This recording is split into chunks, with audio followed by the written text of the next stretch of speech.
എല്ലാവർക്കും നമസ്കാരം. ഇന്ന് ഇല്ലമംഗലം സ്വാമിയാരുടെ ശ്രീകൃഷ്ണ കർണാമൃത ശ്ലോകങ്ങൾ നോക്കാം. നമ്മൾ രണ്ടാം സർഗത്തിലെ 74 ശ്ലോകങ്ങൾ നോക്കിക്കഴിഞ്ഞു. ഇന്ന് 75 മുതൽ നോക്കാം. ഇനി ചൊല്ലുന്ന കുറച്ചു ശ്ലോകങ്ങൾ മൂലശ്ലോകം വൃത്തത്തിലല്ല. സാറ് തർജ്ജമ ചെയ്തിരിക്കുന്നത് വൃത്തത്തിലേക്കാണ്. അത് ചൊല്ലുമ്പോൾ വൃത്തം ഏതാണെന്ന് പറയാം. മൂലശ്ലോകം ഒന്നും വൃത്തത്തിലല്ല. കിങ്കിണി കിണി കിണിരഭസൈരങ്കണഭുവിരിംഘണൈ സദാടന്തം കുങ്കുണുകുണുപദയുഗളം കങ്കണകരഭൂഷണം ഹരിം വന്ദേ. ഇത് തർജ്ജമ ചെയ്തിരിക്കുന്നത് മാലിനി വൃത്തത്തിലാണ്. കിണി കിണി മണിശബ്ദം നൽകിടും പൊന്നരഞ്ഞാൺ കുണുകുണുരവമേറെ പൊങ്ങിടും പൊൻചിലമ്പും തരിവള കടകത്തോടങ്കണേ പിച്ച വയ്ക്കും ഹരിയുടെ വരരൂപം കുമ്പിടുന്നെന്നുമെന്നും. ഇതിൻ്റെ തർജ്ജമ കേൾക്കുമ്പോൾ തന്നെ നമുക്കിതിൻ്റെ ആ മൂലശ്ലോകത്തിൻ്റെ അർത്ഥം മനസ്സിലായിട്ടുണ്ടാവും അല്ലേ? അത്രയ്ക്ക് ലളിതമാണ് തർജ്ജമ. ഇതിലെന്താ പറഞ്ഞിരിക്കണതെന്ന് വെച്ചാൽ, മുറ്റത്തും പറമ്പിലുമൊക്കെ ഓടിച്ചാടി അങ്ങനെ ഇങ്ങനെ ഓടിച്ചാടി നടക്കുമ്പോൾ അരയിൽ കെട്ടിയിട്ടുള്ള അരഞ്ഞാണത്തിൻ്റെ മണികളിൽ നിന്ന്, കിങ്ങിണികളിൽ നിന്ന് പുറപ്പെടുന്ന കിണി കിണി കിണി എന്നുള്ള ഒരു ശബ്ദം കൊണ്ട് ദിക്കെല്ലാം മാറ്റൊലി കൊള്ളിക്കുന്നവനും, അതുപോലെ കുണുകുണു ശബ്ദം ഉണ്ടാക്കുന്ന ആ കാലിലെ തള, അത് 2 കാലിലും, അതുപോലെ പൊന്നിൻ്റെ വള 2 കയ്യിലും ധരിച്ചവനുമായ ആ ശ്രീകൃഷ്ണനെ ഞാൻ വന്ദിക്കുന്നു എന്നാണ് ഇതിൽ പറഞ്ഞിരിക്കുന്നത്. ഇനി ഇങ്ങനെ ഓടിച്ചാടി നടക്കണ ഈ കൃഷ്ണൻ ചിലപ്പോൾ പശുക്കളുടെ ഇടയിൽ കൂടി ഓടി നടക്കൂത്രേ. ഒരുപാട് പശുക്കളുണ്ട്, 1-2 പശുക്കളൊന്നുമല്ല അമ്പാടിയിൽ. അപ്പോൾ ഈ പശുക്കളുടെയും കുട്ടികളുടെയൊക്കെ ഇടയിൽ കൂടി ഓടി ഓടി നടക്കൂത്രേ. അപ്പോൾ യശോദയ്ക്ക് പേടിയാവും. അപ്പോൾ എന്താണ് ഉണ്ടാവണേ എന്നാണ് ഈ ശ്ലോകത്തിൽ പറയണത്.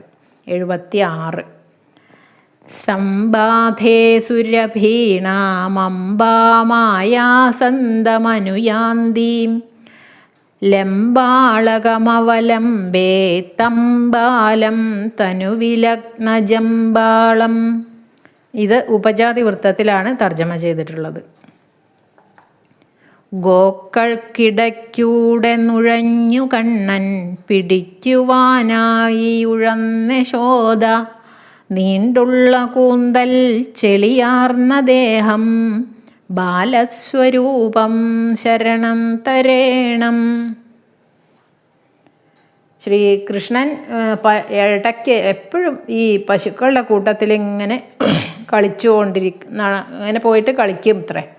അപ്പോൾ യശോദയ്ക്ക് പേടിയാവും. പശുക്കളെങ്ങാനും തട്ടുകയോ മുട്ടുകയോ ഒക്കെ ചെയ്താൽ എന്തെങ്കിലും പറ്റിയാലോ ഉണ്ണിക്ക് എന്ന് വിചാരിച്ചിട്ട് അങ്ങനെ ശ്രീകൃഷ്ണനെ പോയി എടുത്തുകൊണ്ട് വരാനായിട്ട് പുറകെ ഓടിപ്പോകൂത്രേ. ഇങ്ങനെ പിറുപിറുപിറുന്ന് ഓടിപ്പാഞ്ഞ് നടക്കണ ആ ഒരു പ്രായമാണ്. ആ പ്രായം കൃഷ്ണൻ ഇങ്ങനെ ഓടിപ്പാഞ്ഞ് നടക്കുന്ന ആ രംഗം ഒന്ന് നമ്മളൊന്ന് മനസ്സിൽ ചിന്തിച്ചു നോക്കൂ. നല്ല രസമല്ലേ? കൃഷ്ണൻ്റെ രൂപത്തിൽ പശുക്കളുടെ ഇടയിൽ കൂടി ഓടി ഓടി ഓടി നടക്കണു കൃഷ്ണൻ. അത് കൃഷ്ണനെ പിടിക്കാൻ വേണ്ടി യശോദ പുറകെ ഓടണു. അങ്ങനെ കൃഷ്ണൻ അങ്ങോട്ടും ഇങ്ങോട്ടും ഓടിക്കൊണ്ട് ഇരിക്കുന്നത് കാരണം യശോദയ്ക്ക് പിടിക്കാനേ പറ്റണില്ല. ഇങ്ങോട്ട് പോകുമ്പോൾ അങ്ങോട്ട് പോയാൽ അപ്പുറത്ത് കൂടെ വരും. യശോദയ്ക്ക് പിടിക്കാൻ കിട്ടില്ല. അങ്ങനെ ഈ ഓട്ടം മാത്രം ബാക്കിയാവും. അങ്ങനെ ഓടി ക്ഷീണിക്കണത് കൃഷ്ണനും ഓടും, അതുപോലെ യശോദ ഓടും. യശോദ ഓടി ഓടി ക്ഷീണിക്കുമ്പം അവിടെ ഇരിക്കും. പക്ഷേ കൃഷ്ണൻ്റെ ഓട്ടം നിർത്തില്ല. അങ്ങനെ ഓടിക്കളിക്കണത് കാരണം കൃഷ്ണൻ്റെ തലമുടി, അതുപോലെ കുറുനിര ഒക്കെ ചിന്നിച്ചെതറി കിടക്കൂത്രേ.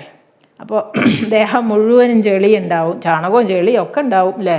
പശുക്കളുടെ ഇടയിൽ കൂടി നടന്ന അങ്ങനെയൊക്കെയുള്ള ഈ വേഷത്തിലൊക്കെയുള്ള ആ ഗോപബാലനെ ഞാൻ ആശ്രയിക്കുന്നു എന്നാണ് ഇതിൽ പറഞ്ഞിരിക്കുന്നത്.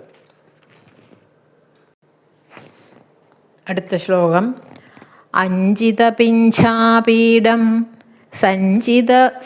സഞ്ചിത സൗജന്യവല്ലവീ വലയം അധരമണിനിഹിതവേണും ബാലം ഗോപാലമനിശമവലംബേ.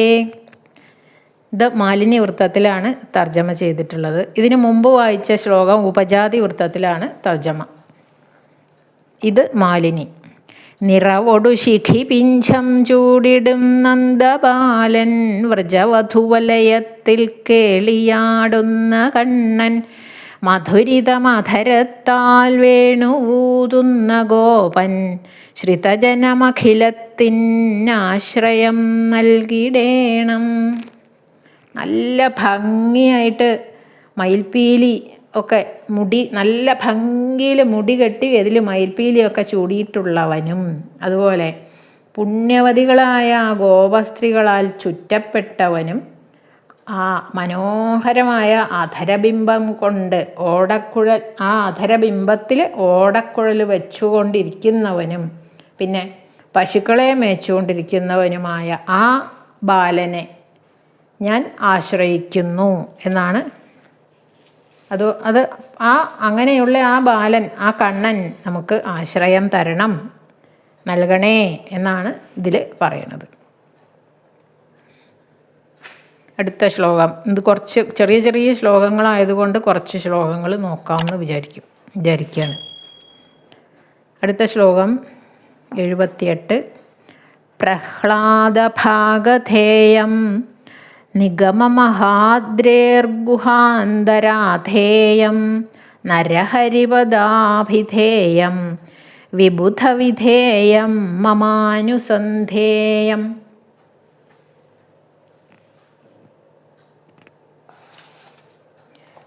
പ്രഹ്ലാദഭാഗ്യമവനാണതിഗൂഢമായ വേദം പുരാണമവതന്നിലവൻ നിവാസം. ചൊല്ലേറുമാ നരഹരി അഭിധാനമായോൻ ദേവൻ ഒരാശ്രയമതായവനെ ഭജിപ്പൂ. ഇത് വസന്തതിലകം വൃത്തത്തിലാണ് തർജ്ജമ. പ്രഹ്ലാദൻ്റെ സുഹൃത പരിഭാഗമായവൻ, പിന്നെ വേദം പുരാണം ഇതിലൊക്കെ ഈ വേദം പുരാണം ആദികളാകുന്ന മഹാഗുഹകളുടെ ഉള്ളിൽ സ്ഥിതി ചെയ്യുന്നവൻ എന്നാണ്. അതുപോലെ ഹിരണ്യകശിപുവിനെ സംഹരിക്കുന്നതിന് വേണ്ടി നരസിംഹരൂപം സ്വീകരിച്ച അതുമുതൽ നരഹരി എന്ന പ്രത്യേക നാമധേയം ലഭിച്ചവൻ എന്നാണ്. ഹിരണ്യകശിപുവിനെ രക്ഷിക്കാൻ വേണ്ടി മനുഷ്യനുമല്ല മൃഗവുമല്ല അങ്ങനെയുള്ള രൂപം ധരിച്ച അന്ന് മുതൽ നരഹരി എന്ന പേരും വന്നു എന്ന്, അങ്ങനെ നാമധേയം ധരിച്ചവനും അതുപോലെ ദേവന്മാരുടെ സകല സങ്കടങ്ങളെയും പരിഹരിക്കുന്നതിനും സർവദാ സന്നദ്ധനാണ് ഭഗവാൻ. ദേവന്മാർക്ക് എന്ത് സങ്കടം ഉണ്ടായാലും ഭഗവാൻ സഹായിക്കും. അങ്ങനെയൊക്കെയുള്ള ആ ഭഗവാനെ ഞാൻ ധ്യാനിക്കുന്നു എന്നാണ് ഇതിൽ. അടുത്ത ശ്ലോകം. സംസാരേ കിം സാരം കംസാരേശ്ചരണകമല പരിഭജനം ജ്യോതിഃ കിമന്ധകാരേ യദന്ധകാരേരനുസ്മരണം. ഇതും വസന്തതിലകം വൃത്തത്തിലാണ് തർജ്ജമ. സംസാരമർത്ഥരഹിതം കരുതേണമാർക്കും കംസാരി പൂജവരമാം ധനമായി മാറും അജ്ഞാനമാമിരുളു നീങ്ങിടുവാൻ ജഗത്തിൽ സർവേശപാദഭജനം ശരണം സ്മരിക്കാം. ജനനമരണങ്ങളാകുന്ന ഈ ഈ ജഗത്തിൽ കംസാരിയുടെ ചരണാരവിന്ദ പരിചരണം, ഭഗവാന്റെ ഈ കംസാരി എന്ന് പറഞ്ഞാൽ കംസൻ്റെ ശത്രു ആയിട്ടുള്ള ഈ ഭഗവാന്റെ ചരണ കമലങ്ങൾ, പാദകമലങ്ങളുടെ പരിചരണം ഒന്ന് മാത്രമേ ഉള്ളൂ, സാർത്ഥകമായിട്ടുള്ളൂ, ശാശ്വതമായിട്ടുള്ളൂ. മറ്റുള്ളവയെല്ലാം നശ്വരങ്ങളാണ്, നശിക്കുന്നവയാണ്, നിസ്സാരങ്ങളാണ് എന്ന്. അതുപോലെ അജ്ഞാനം, അറിവില്ലായ്മയാകുന്ന കൂരിരുട്ടിൽ മാർഗദർശകമായിട്ട് ഈ കംസാരിയെ ധ്യാനം ചെയ്യുക. കംസാരിയുടെ ധ്യാനം ഒന്നു മാത്രമേ ഈ അജ്ഞാനാന്ധകാരത്തിൽ മാർഗദർശകമായിട്ടുള്ളൂ എന്നാണ് വില്വമംഗലം പറയണത്. മറ്റുള്ള പ്രകാശങ്ങളൊന്നും അജ്ഞാനാന്ധകാരത്തെ ശമിപ്പിക്കുന്നതിന് പര്യാപ്തമല്ല എന്ന്. ഈ കാണുന്ന വെളിച്ചങ്ങളൊന്നും അജ്ഞാനമാകുന്ന അന്ധകാരത്തെ മാറ്റില്ല. അജ്ഞാനമാകുന്ന അന്ധകാരത്തെ മാറ്റാൻ ഈ ഭഗവാന്റെ ചരണാരവിന്ദ പരിചരണം അതിന് മാത്രമേ കഴിയുള്ളൂ എന്നാണ് പറയണത്. വൃത്തത്തിലല്ലാത്ത ഒരു ശ്ലോകവും കൂടി നോക്കാം. 80ാമത്തെ ശ്ലോകം. കലശനവനീതചോരേ കമലാദൃക്കുമുദചന്ദ്രികാപൂരേ വിഹരതു നന്ദകുമാരേ ചേതോ മമ ഗോപസുന്ദരീജാരേ. ഇത് ശാർദൂല വിക്രീഡിത വൃത്തത്തിലാണ് തർജ്ജമ ചെയ്തിട്ടുള്ളത്. മൺപാത്രത്തിലൊളിച്ചു വച്ച നവനീതം മെല്ലെ മോഷ്ടിപ്പവൻ ലക്ഷ്മീദേവിയുടക്ഷിയാം കുമുദമാമോദം വിടർത്തും നില സൗന്ദര്യാമൃതധാരയായി മരുവും ഗോപീമനോഹാരകൻ കണ്ണൻ നന്ദകുമാരനെൻ്റെ ഹൃദയേ എന്നും ലസിച്ചിടണം.